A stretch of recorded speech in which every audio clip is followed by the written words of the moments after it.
बिस्मिल्लाहिर्रहमानिर्रहीम। अस्सलाम वालेकुम friends, welcome to D M mentor और मैं हूं आपका दोस्त इफ्तिखार हुसैन समराना और Microsoft Word tutorial lesson number 6 के साथ आप लोगों की खिदमत में हाजिर हूं।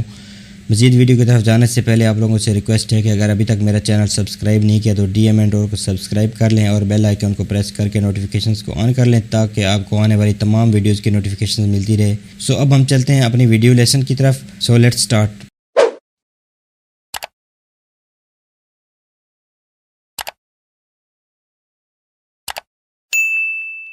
Welcome back friends. आज का जो हमारा मेन टॉपिक है वो पैराग्राफ है और पैराग्राफ के अंदर हम आज डिक्रीज़ इंडेंट और इंक्रीज़ इंडेंट को सीखेंगे। इसके अलावा हम टेक्स्ट डायरेक्शन को सीखेंगे और शॉर्ट मीनिंग को सीखेंगे और show and hide paragraph marks ये क्या होते हैं ये हम सीखेंगे। अब इंक्रीज़ या डिक्रीज़ इंडेंट को शुरू करने से पहले आप लोगों के लिए एक बात का जानना, एक बात का समझना ज़रूरी है कि ये हमारे पास जो होता है पेज का मार्जिन होता है। जब भी हम अपने डॉक्यूमेंट के अंदर काम कर रहे होते हैं, कोई टाइपिंग कर रहे होते हैं या कोई लेटर वगैरह ड्राफ्ट कर रहे होते हैं, तो हमारे पास ये डॉक्यूमेंट का एरिया होता है। उस सारे एरिया पे हमारा टेक्स्ट नहीं आ रहा होता, बल्कि उस ख़ास एरिया के अंदर ही हमारा टेक्स्ट ऑटोमेटिकली एडजस्ट हो रहा होता है। वो जो एरिया होता है जिसके अंदर हमारा टेक्स्ट एडजस्ट हो रहा होता है उस एरिया को मार्जिन कहते हैं। ये हमारे पास टेक्स्ट का लेफ़्ट मार्जिन आ रहा है और ये राइट मार्जिन है। इसके अलावा ये हमारे पास टॉप मार्जिन है और अगर आप डॉक्यूमेंट के एंड पे जाके देखेंगे तो हमारे पास एक एंड या बॉटम मार्जिन आ रहा है। जब भी हम डॉक्यूमेंट के अंदर कोई भी टाइपिंग वगैरह करते हैं तो हम इस मार्जिन के अंदर रहकर ही कर रहे होते हैं। इस मार्जिन से बाहर हमारा टेक्स्ट कभी भी नहीं जाता। लेकिन समटाइम्स जब हम इस डॉक्यूमेंट के अंदर कोई टेबल ड्रा करते हैं और उसको हम खुद से एडजस्ट करने की कोशिश करते हैं तो हमारा टेबल या हमारा टेक्स्ट जो है वो इस मार्जिन से बाहर चला जाता है, आउट ऑफ मार्जिन चला जाता है। अब होता क्या है कि जब भी हम उस डॉक्यूमेंट का प्रिंट लेना चाहते हैं, उसको प्रिंट आउट करना चाहते हैं, तो उस टाइम जो हमारा टेक्स्ट या हमारा जो टेबल जितना भी मार्जिन से बाहर होता है, आउट ऑफ मार्जिन होता है, वो उस प्रिंट के अंदर इंक्लूड नहीं होता। तो इसलिए ये हमारा मार्जिन होता है। अब हम इस मार्जिन के अंदर रहते हुए अपने टेक्स्ट को डिक्रीज़ इंडेंट और इंक्रीज़ इंडेंट के साथ कैसे एडजस्ट कर सकते हैं। फॉर एग्ज़ाम्पल हमारे पास ये मार्जिन आ रहा है और इस मार्जिन के अंदर जो हमारी मेन हेडिंग्स आ रही हैं Microsoft Word tutorial lesson number 6, तो ये हमारे इस मार्जिन के अंदर आ रही हैं। इसके अलावा जो ये सीरियल नंबर 1 आ रहा है ये भी इस मार्जिन के अंदर आ रहा है। लेकिन जब हम यहाँ पे देखते हैं सीरियल नंबर 1.1 तो ये हमारा एरिया इस मार्जिन से थोड़ा सा आगे चला गया है। यहाँ पे ऊपर आप देखें तो ये हमारे पास एक इंडिकेटर आ रहा होता है जो कि हमें शो कर रहा होता है कि हमारा फर्स्ट टेक्स्ट है वो यहाँ से स्टार्ट हो रहा है और जो हमारा सेकंड टेक्स्ट है वो यहाँ पे स्टार्ट हो रहा है। अब हमने क्या करना है कि अब हम चाहते हैं कि ये जो हमारा एरिया पीछे इतना खाली रह गया है तो इसको हम इक्वल करें। हमारा जो टेक्स्ट है हम इसको पीछे एडजस्ट करें, मार्जिन के बिल्कुल क्लोज़ कर दें। ये जो स्पेस आ रही है मार्जिन और सीरियल नंबर 1.1 के दरमियान ये बेसिकली इंडेंट कहलाती है, ठीक है। और इस इंडेंट को कैसे हम डिक्रीज़ कर सकते हैं, ये हमारे पास एक कमांड आ रही है इंक्रीज़ या डिक्रीज़ इंडेंट की। ये हमारे पास डिक्रीज़ इंडेंट की कमांड है। जब हम डिक्रीज़ इंडेंट की कमांड को प्रेस करते हैं तो हमारा टेक्स्ट खुद ब खुद मार्जिन के क्लोज चला जाता है, मार्जिन के करीब चला जाता है। अब आपने देखा कि ये हमारा जो टेक्स्ट है, ये हमारा सीरियल नंबर है, ये मार्जिन के बिल्कुल करीब चला गया। लेकिन साथ ही अब इसमें क्योंकि हमने नंबरिंग लगाई हुई है तो ये जो नंबरिंग है वो डिस्टर्ब हो गई है। मैं इसको कीबोर्ड से कंट्रोल और जी प्रेस करके दोबारा अंडू कर देता हूँ। और इसके बाद अगर हम इस इंडेंट को या इस स्पेस को इंक्रीज़ करना चाहते हैं तो एक दफ़ा हम इसको प्रेस करेंगे तो हमारा जो टेक्स्ट है वो नेक्स्ट फेज़ में चला जाएगा। जैसा कि हमने नंबरिंग वाले लेसन में सीखा था, अपनी एक नंबरिंग की सीरीज़ में जब चल रहे होते हैं तो हमारी सीरीज़ खुद ब खुद क्रिएट हो रही होती है।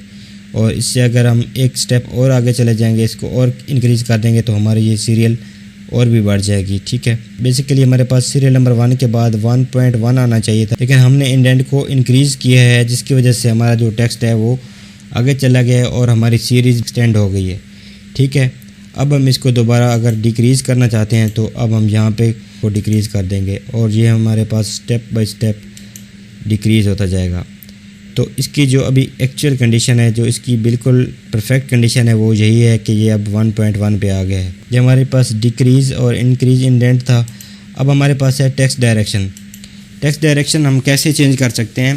अगर अभी हम देखें तो हमारा जो टेक्स्ट है वो by default left to right start हो रहा है। लेकिन अगर हम चाहते हैं कि हम अपना टेक्स्ट जो है उसको राइट टू लेफ़्ट स्टार्ट करें तो फिर हमें क्या करना होगा, हमें फिर टेक्स्ट की डायरेक्शन चेंज करनी होगी। मीन्स अभी हमारे पास ये एक डायरेक्शन का इंडिकेटर आ रहा है। जो अभी हमारे टेक्स्ट की डायरेक्शन है वो left to right text direction है और अगर हम चाहते हैं कि इसको राइट टू लेफ़्ट कर दें तो हम इस इंडिकेटर पे क्लिक करेंगे तो हमारा जो टेक्स्ट है उसकी डायरेक्शन चेंज हो जाएगी। इससे पहले हमने एक अलाइनमेंट के चैप्टर में भी सीखा था कि हम टेक्स्ट की डायरेक्शन चेंज कर लेते हैं, लेकिन उसमें होता क्या है कि उस डायरेक्शन और इसमें क्या फ़र्क होता है कि अब यहाँ पे हम देखते हैं कि हमारी जो अलाइनमेंट है वो लेफ़्ट अलाइनमेंट है। अगर हम इसको राइट अलाइनमेंट करते हैं तो हमारा टेक्स्ट यहाँ पे चला जाएगा, लेकिन इसका जो टेक्स्ट का राइट अप है वो लेफ़्ट टू राइट ही रहेगा। हम जितने भी टाइपिंग करेंगे वो लेफ़्ट टू राइट टाइपिंग होगी। लेकिन अगर हम टेक्स्ट की डायरेक्शन को यहाँ से चेंज कर दें तो जो हमारी नंबरिंग वगैरह है वो भी राइट पे चली जाती है और हमारा जो टेक्स्ट है वो लेफ़्ट पे आ जाता है। और अब हम इसके अंदर जितनी भी टाइपिंग करते जाएंगे वो लेफ़्ट टू राइट हो जाएगी। ठीक है, ये हमारे पास टेक्स्ट डायरेक्शन चेंज करने का एक मेथड था, एक तरीका था। समटाइम्स जब हम माइक्रोसॉफ्ट वर्ड डॉक्यूमेंट के अंदर उर्दू या कोई और लैंग्वेज टाइप कर रहे होते हैं जो बाय डिफ़ॉल्ट इंग्लिश नहीं होती, उसको टाइप करने के लिए समटाइम्स हमें इस टेक्स्ट डायरेक्शन की ज़रूरत पड़ सकती है। ओके, इसके बाद हमारे पास है शॉर्ट मेन्यू। शॉर्ट मेन्यू क्या होता है कि अब हमारे पास ये टेक्स्ट आ रहा है तो इसको हम A to Z या Z to A तरतीब के अंदर, एक ख़ास तरतीब के अंदर इसको हम शॉर्ट कर सकते हैं। ये हमारे पास बाय डिफ़ॉल्ट आ रहा है, लेकिन हम इसको चाहते हैं कि हम इसको किसी ख़ास तरतीब से A to Z हम चेंज करें। तो हम इसको जब सेलेक्ट करेंगे और यहाँ पे हम इसको पैराग्राफ करेंगे और फिर यहाँ पे हम टेक्स्ट करेंगे, हमारे पास टेक्स्ट नंबर और डेट का ऑप्शन आ रहा होता है। ओके, हम यहाँ पे बाय डिफ़ॉल्ट हमारे पास असेंडिंग का ऑप्शन होता है, लेकिन अभी हमें डिसेंडिंग ऑर्डर में इसको लेके आना होगा। तो हम ये डिसेंडिंग ऑर्डर को ऑन करेंगे और ओके करेंगे तो हमारा जो टेक्स्ट है ये Z to A डायरेक्शन में चला गया है। हमारे पास सीरियल नंबर 1 पे पहले डिक्रीज़ आ रहा था, तो अभी हमारे पास सीरियल नंबर जो डिक्रीज़ है वो अभी सीरियल नंबर 5 पे चला गया है। फिर इंक्रीज़ इसके बाद 4 पे आ गया है और इसके बाद 3 पे हमारे पास शो और हाइड आ गया, जो कि हमारे पास बिल्कुल एंड पे आ रहा था, वो भी हमारे पास सीरियल नंबर 3 पे आ गया है। मींस ये अल्फ़ाबेटिक ऑर्डर में अभी हमारी जो इस टेक्स्ट की तरतीब है उसको खुद ब खुद सेट कर रहा है, और ये जो हमारे टेक्स्ट का फर्स्ट कैरेक्टर होता है उसके मुताबिक इस तरतीब को चेंज करता है। ओके, अभी हम इसको दोबारा से जाके डिसेंडिंग ऑर्डर से असेंडिंग ऑर्डर में चेंज करते हैं तो ये हमारा जो टेक्स्ट है वो, तो अभी हमारा टेक्स्ट जो है वो असेंडिंग ऑर्डर में आ गया। लेकिन अभी क्या हुआ है कि हमारे पास डिक्रीज इंडेंट है, इंक्रीज इंडेंट है, शो और हाइड हमारे पास है, और शॉर्ट है, और टेक्स्ट डायरेक्शन है। अभी इसने अल्फ़ाबेटिकली A to Z की तरतीब लगा दी है, पहले इसने Z to A की तरतीब लगाई थी, लेकिन हमारे इस टेक्स्ट की जो एक ओरिजिनल तरतीब थी वो इसने चेंज करके रख दी है। अभी हम कंट्रोल G करके दोबारा अपनी ओरिजिनल जो है तरतीब है उसमें चले जाएंगे। हम यहाँ पे अगर हमारे पास टेक्स्ट के स्टार्ट में नंबरिंग हो तो हम नंबरिंग के अकॉर्डिंग भी इसको चेंज कर सकते हैं। फॉर एग्जांपल मैं चाहता हूँ कि ये हमारे पास सीरियल नंबर 6, ये हमारे पास सीरियल नंबर 5 हो जाए, और यहाँ पे हम 4 कर देते हैं, और यहाँ पे हम 1 कर देते हैं, यहाँ पे हम 3 कर देते हैं, और इसको हम 2 कर देते हैं। और अब हम चाहते हैं कि ये जो हमारी तरतीब है अल्फ़ाबेटिक की बजाय नंबरिंग के हिसाब से दोबारा रीसेट हो जाए। उसके लिए क्या करना होगा, सबसे पहले हमें इस टेक्स्ट को सिलेक्ट करना होगा और फिर सर्च बॉक्स में जाके सर्च बॉक्स को ओपन करेंगे, और फिर यहाँ से जाके हम नंबर्स सिलेक्ट करेंगे और असेंडिंग या डिसेंडिंग जो भी ऑर्डर हम लगाएंगे तो ये हमारा जो तरतीब है वो चेंज हो जाएगी। फॉर एग्जांपल मैं असेंडिंग करता हूँ तो ये 1 से शुरू होकर 5 तक चली जाएगी। अभी हम देख लेते हैं, ये हमारे पास जो तरतीब है वो 1 से लेकर 5 तक आ गई है, और अगर हम इसको डिसेंडिंग ऑर्डर में लेके आना चाहते हैं तो ये हमारी जो तरतीब है वो 5 से लेकर 1 तक आ जाएगी। ओके, हमारा ये सीरियल नंबर वैसे का वैसे ही है, लेकिन जो हमारे टेक्स्ट के दरमियान में जो नंबरिंग थी वो चेंज हो गई है। ओके, इसको हम अनडू कर देते हैं। उम्मीद है आप लोगों को शॉर्ट टेक्स्ट मेन्यू की समझ आ गई होगी। अब इसके बाद हमारे पास है show oblique hide paragraph marks.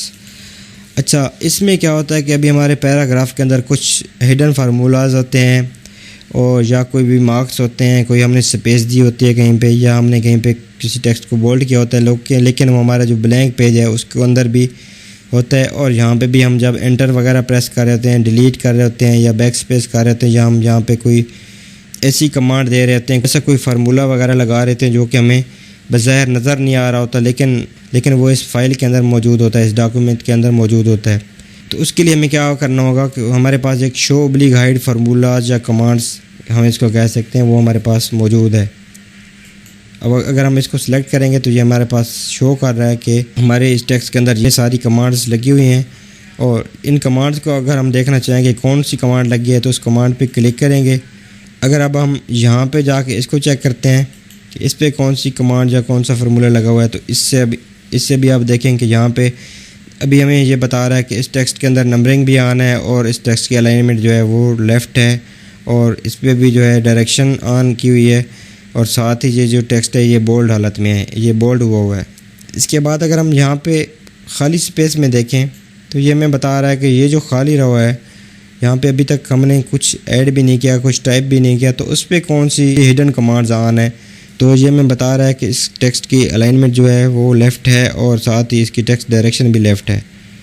ये जो शो एंड हाइड का बटन है ये हमें बताता है कि हमारी इस डॉक्यूमेंट के अंदर कौन कौन सी हिडन कमांड्स हैं या कोई फार्मूलाज वगैरह लगे हुए हैं। तो इसको अभी ऑफ़ करने के लिए हमें क्या करना होगा, हमें इसको एक दफ़ा फिर क्लिक करेंगे तो ये हमारी जितनी भी कमांड्स थी वो ऑफ़ हो गई हैं। ऑलराइट फ्रेंड्स, ये था हमारा आज का लेसन। उम्मीद है आप लोगों को वीडियो पसंद आई होगी और अगर वीडियो पसंद आई है तो वीडियो को लाइक करें और शेयर करें। और अगर आपको इस हवाले से किसी किस्म की कोई क्वेरी है, कोई सवाल है, कोई क्वेश्चन है तो आप कमेंट बॉक्स में जाके कमेंट करें। मिलते हैं नेक्स्ट वीडियो के साथ, तब तक के लिए अपना बहुत ज़्यादा ख्याल रखिएगा। अल्लाह हाफ़िज़।